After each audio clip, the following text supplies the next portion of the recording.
Okay, so moving on to anxiety. So let's talk a little bit about anxiety, all right? I don't know what happened. Anxiety disorders. Wait.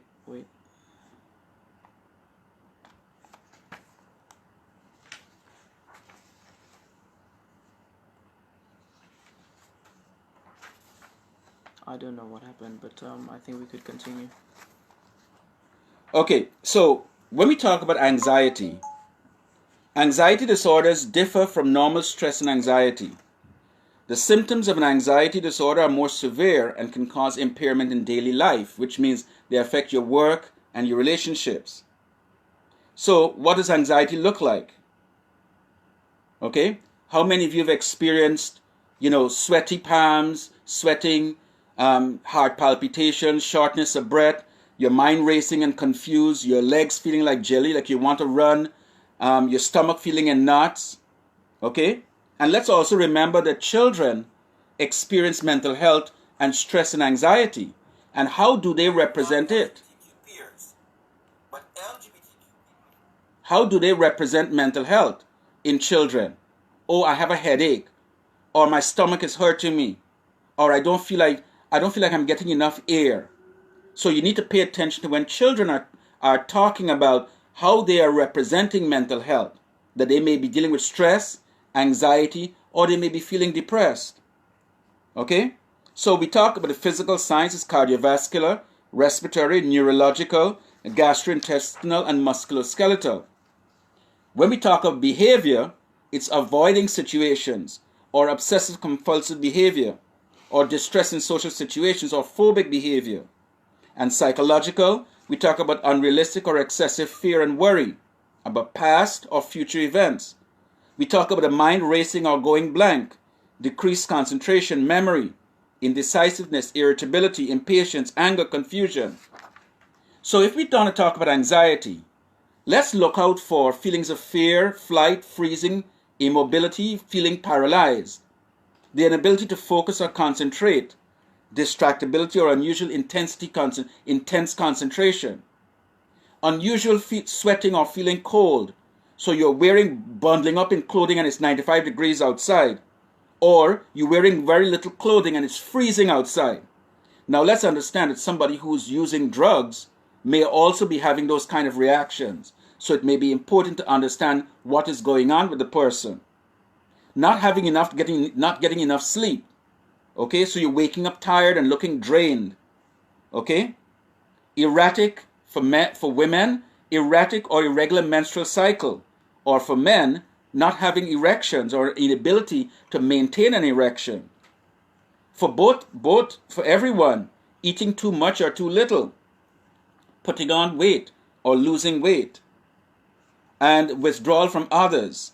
So the self-imposed confinement, the isolation, and we talked about that just now, about this withdrawal from others and putting up walls around us. So what we need to pay attention to are significant events in a person's life. Has a parent or a loved one moved away? Are they estranged or have they died? Is the family facing eviction? Or has the person been evicted because of their sexual orientation or gender identity, whether it be youth or adult? Does the person have enough food to eat? Is the person ill, sick, without any medical health care or medical attention? Does the person live in a violent neighborhood where every minute the police and the fire and ambulance sirens going by or sounds of gunshots? Is the person experiencing or witnessing violence in the home, or other siblings being beaten, or parents fighting? Or even sexual abuse, which was in the past, or still continuing? Or what about experiencing violence at school, or even violence at work? And violence at work does not necessarily mean going to be physical violence. Violence at work takes on a more subtle, insidious form. Okay? So somebody is going to send an email message around the office about you. Or somebody's going to report to one of the supervisors or try to undermine the work that you're doing. That's violence. Okay? Now, any stress that leads to anxiety, then either of those are unresolved, then leads to depression. Now, understanding depression. According to the DSM, which is a Diagnostic and Statistical Manual put out by the American Psychiatric Association, that in the DSM-4, because we're now in the DSM-5, the DSM-4 laid out the criteria for depression. And it said that if someone is experiencing 2 or more signs or symptoms for 2 weeks or more, that person needs to see a therapist to discuss the issue that person may be dealing with depression. So, if someone has something that's going on for 2 weeks or more, and it affects the person's emotion, thinking, behavior, and physical well-being, it affects their ability to work and have satisfying relationships, it affects their ability to carry out daily activities, okay, then that person may be dealing with depression. Okay? So, let's talk about depression and anxiety risk factors. Let's talk about distressing and uncontrollable events, past, recent past, or current. Let's talk about stressful or traumatic events. And we talked about inherited trauma or occurring in one's lifetime. Let's talk about difficult childhood, a childhood history of anxiety, of fear and stress. Let's talk about ongoing stress and anxiety, unaddressed or unresolved. Let's talk about having another mental illness. Okay? Let's talk about previous episodes or experiences with depression and anxiety. Let's talk about a family history. What are some of the stories in your family? Let's talk about someone being born and growing up and having more of a sensitive, emotional nature. That doesn't make you any less weak or any less than anybody else. It just means that you might be a lot more sensitive and aware than other people. Some people might call you an empath. Okay? Yeah, they call you a coward. That too. But an empath is somebody who empathizes and feels a lot more with everybody else. Let's talk about if you may have a medical condition, a physical disability, or even a mental disability. Okay? Let's talk about side effects of medication. So a lot of us may also, especially people from the Caribbean who are dealing with lots of hypertension or diabetes, okay, you might take Lipitor or some other hypertension medication or cholesterol medication or diabetes medication. One of the side effects of some of those medications, it affects your sexual function. Okay, so for men, you may have less and less erections. Okay, and for men, we know that's almost next to life. And if that's missing, then we might not be living. It's a wrap. Okay, so look at the side effects of medication. For women, postpartum depression, and postpartum depression sometimes only lasts for about 3 months after birth, but it can last up to 2 years after birth. Sometimes postpartum depression can continue for 5 or 6 more years after the child is born. Okay? Let's talk about premenstrual or hormone changes. Hormone changes. So, hormonal changes for young women and young men, or for women and men, women over 40 and men over 50. Okay? Because there is research that tells us that men achieve the peak at about 25 to 30. But then, after 50, their testosterone levels start to decline at about 1% every year. Okay? So men, as they get older, they start not having as much desire for sex or losing erections. And again, for men, because our society has conditioned us to think that all men are good for is for sex, that's all we think about. But men are good for more than just sex. And similarly for women, we know that women enter menopause after a certain age. Okay? After 50. Women begin to enter into menopause, which means they no longer have a menstrual cycle. So they have all these hot flashes and so forth. So this entire list that you're going down right now, it's what I'm getting from that is this essentially is, or all of those factors Contribute to a depression and anxiety. right, and that is basically living. Yes. That's living, you know. That is just living. That is what you do. This is your life, you know. So it's very, you know, it just hits a little, you know, closer to home. Well, when because you see the thing about mental health is part of who we are. It's part of living. And achieving being mentally healthy should be the objective. Achieving being mentally healthy should be the goal for every one of us. And to be able to achieve mental health, mental wellness, we need to be able to have conversations like we're doing now. Yeah, I think it's important for us to do you think it is necessary to recognize mental health like it's an illness, like it's the flu, or it's a head cold, like, okay, I have a No, cold, take this. Just as I will tell you, you know what, Vaughn, I just got diagnosed with cancer. Okay? And we're going to have a discussion about me and cancer. What kind of cancer? Am I taking chemotherapy? Am I going to be hospitalized? Am I going to have surgery to remove it? What stage is the cancer in? What foods are you using? Have you changing your life? Are you doing this? We can have a good conversation about that. Right. But if I were to say to you, Vaughn, I'm not doing so good. I'm thinking I've been having thoughts of suicide. Oh, I don't know what to tell you. Okay? That's not something I can talk to you about. Why are you telling me that? Okay? You need to talk to somebody. Goodbye. And the conversation ends very quickly. Okay? And again, for a simple reason. One, maybe the person does not feel qualified to have that conversation with you. Maybe the person, because you said that, it brings up things in them that they may also be dealing with. Or it may be that the person would kind of feel responsible, they would feel guilty if the person were to continue to do it and be successful at it. One does not succeed in suicide.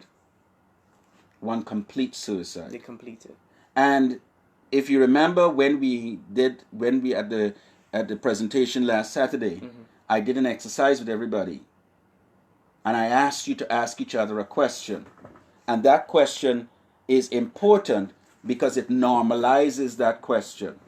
It normalizes the verbiage. It normalizes the language, yeah, because it allows you to be able to ask the question without fear. Okay? One of the things that I've come to learn in my lifetime is that I have seen and experienced death. And so I tell people, I speak about death just as much as I speak about life. Yeah. Because death is not an aspect of life. Death is the end of one life. But just as I think of death, I must think of life.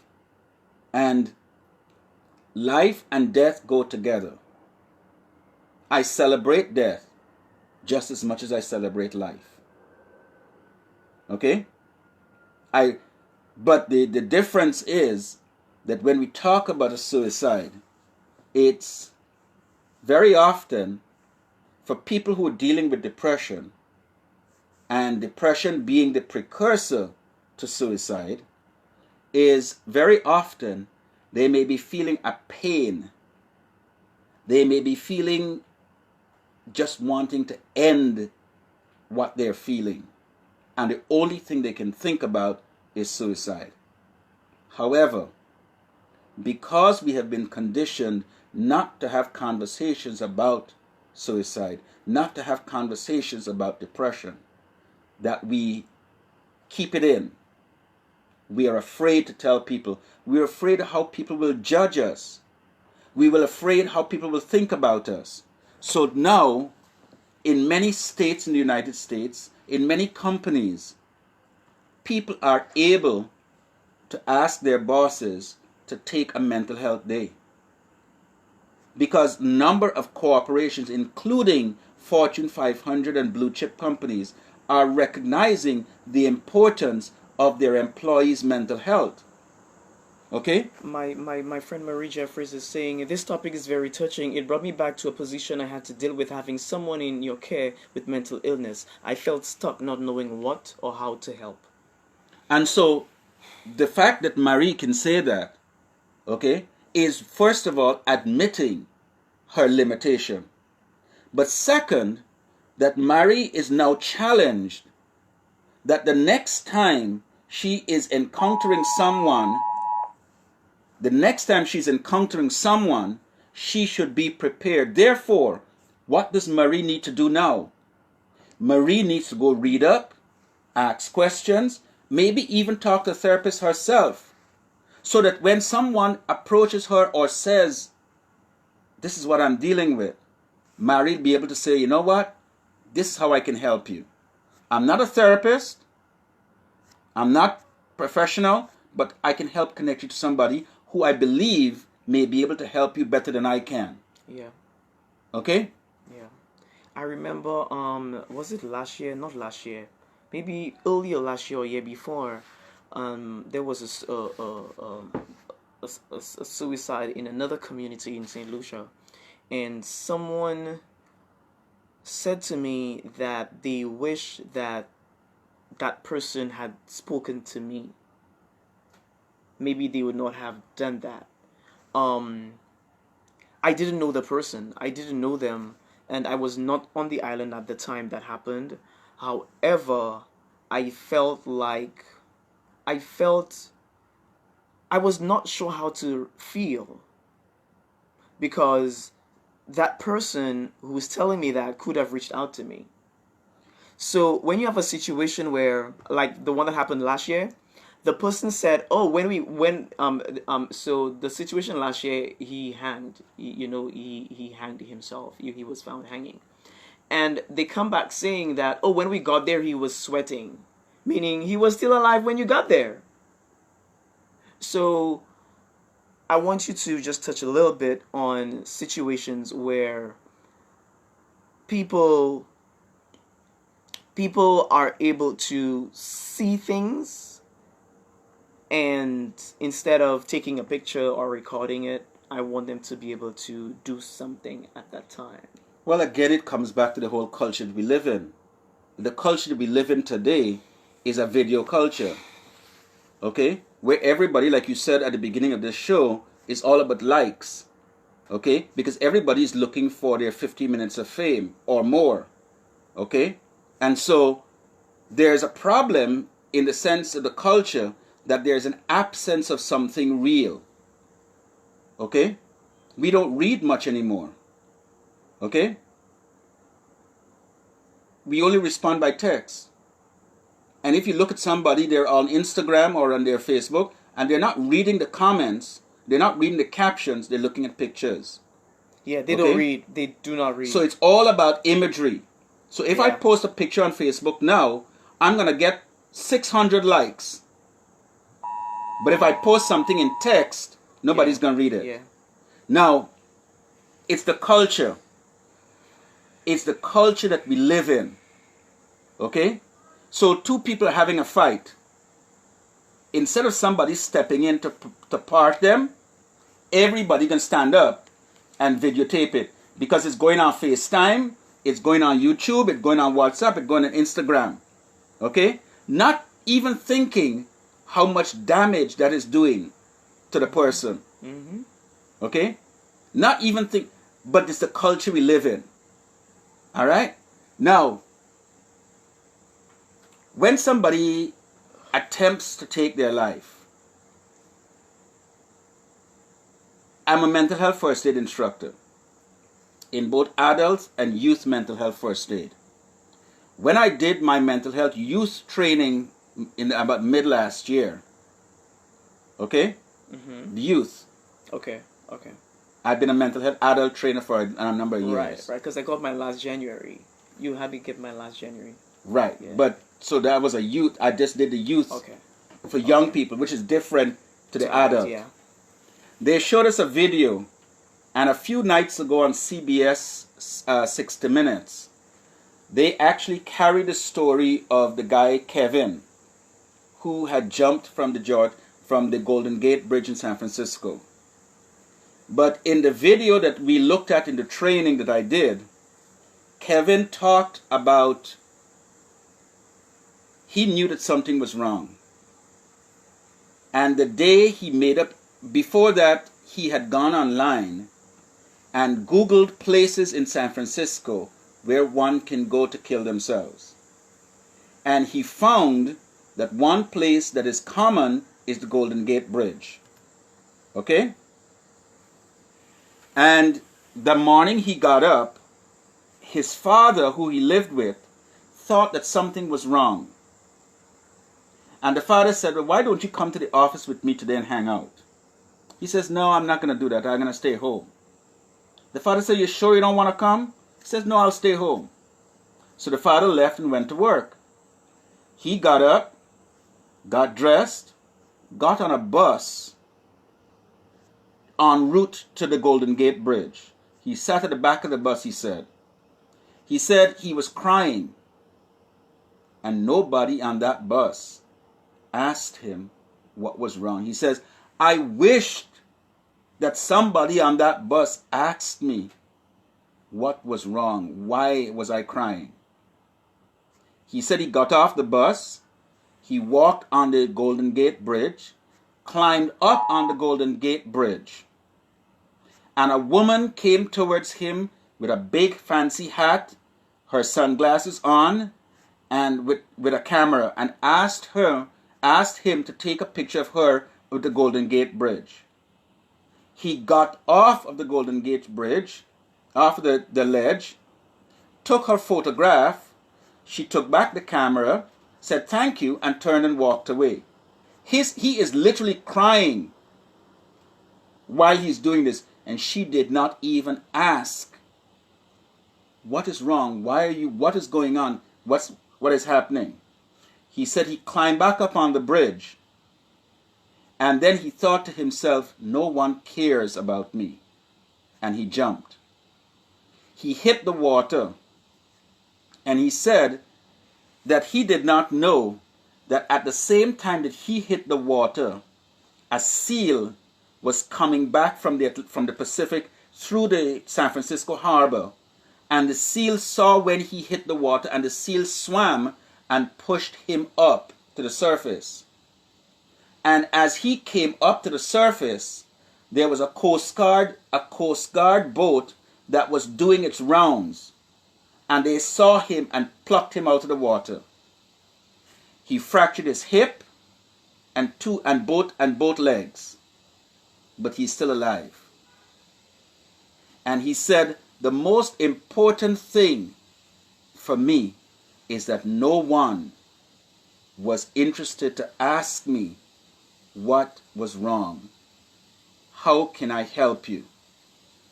He appeared on CBS 60 Minutes talking about his story of his suicide attempt. I'm going to find it. And I will be sharing it. I'm going to making it an attachment to this post. I think his name is Kevin Hines. Yeah, we're going to find it. And, okay? It was a couple of nights ago on CBS 60 Minutes. Okay?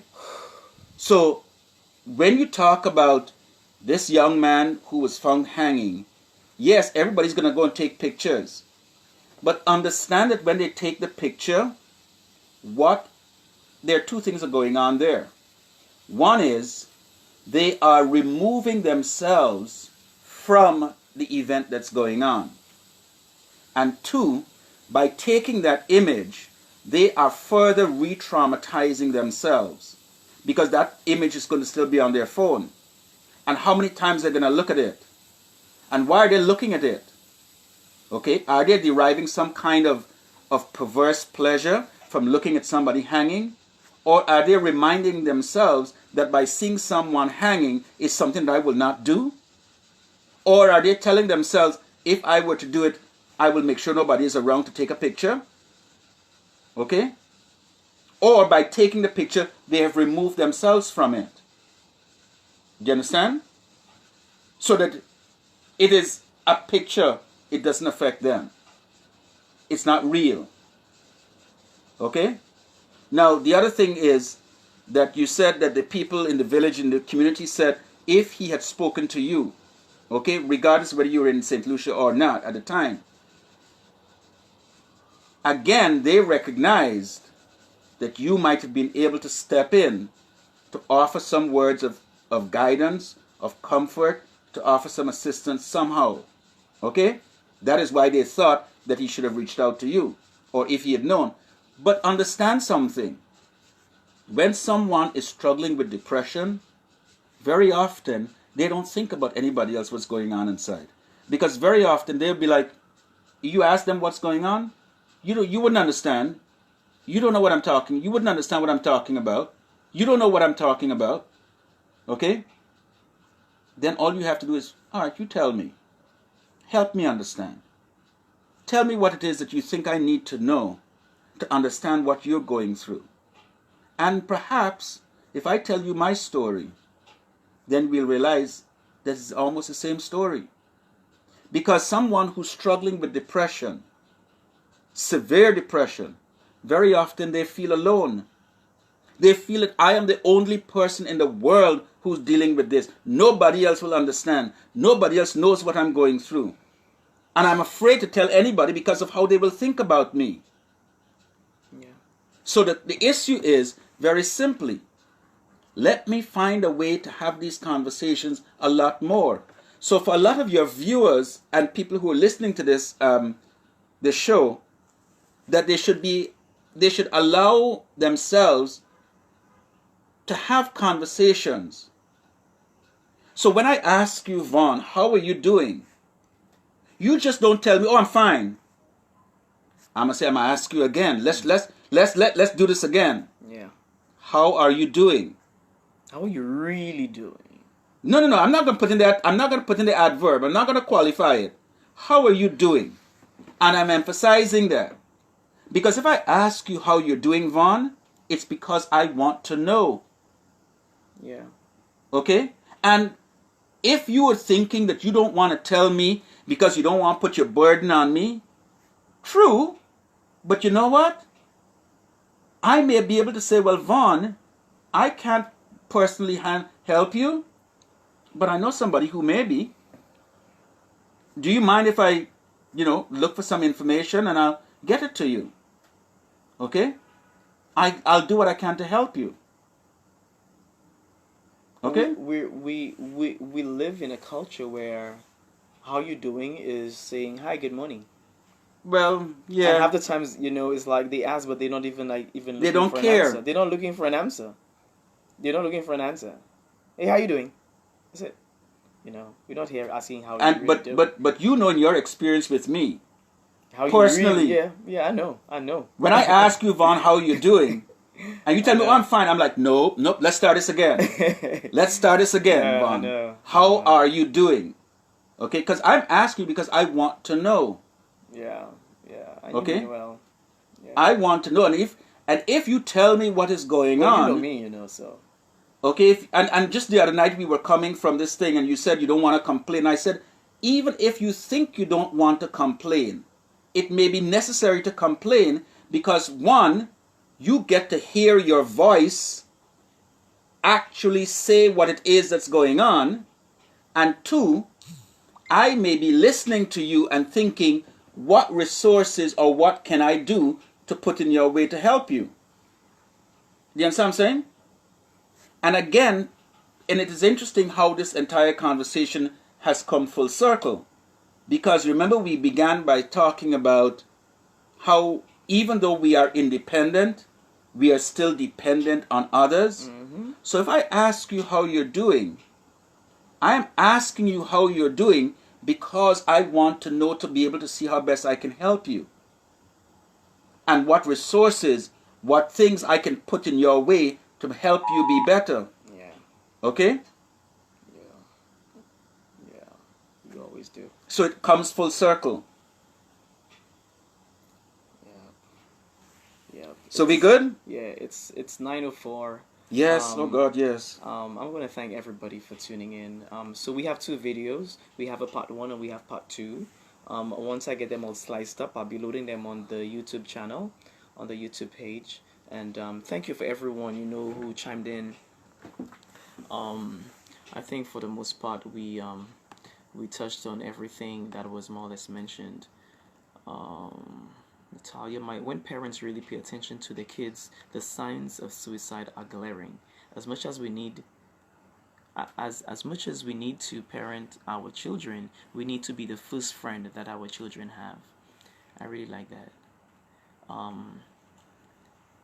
But more importantly, the parents are the first people in a child's life that is the foundational fabric that child begins to build for a social network. They said the two. And it's also about trust. Yeah. If the child cannot trust the parent, then right away that child begins to spiral downwards and starts looking for coping mechanisms and coping and finding others to step in to take that parent's place. So parents have got to learn, yes, no child is ever born with a manual. No child is ever born with a book that says this is how you must raise me. That this is a list of instructions. It's all about trial and error. Yeah. But more importantly, parents don't often know how to bring up a child. That is why they say that grandparents make better parents, because the grandparents now get they get a second chance. Because they brought up their children through trial and error. And they saw how their children turned out. And there are things that they wish they could have done differently. So when their children get children, grandparents now become even more involved, because for grandparents, they now have a second opportunity to help to shape those children. In the animal kingdom, there is marine research that tells us the behavior of grandparent sperm whales, okay, and grandparent dolphins, and grandparent orcas, who operate, and what they do is that they are the ones who take care of the young in the pod, and leave the parents to go ahead. So the grandparents who then begin to take care of the young and teach the young how to hunt, how to breathe, how to do whatever it is. Okay? Yeah, so parents have a role.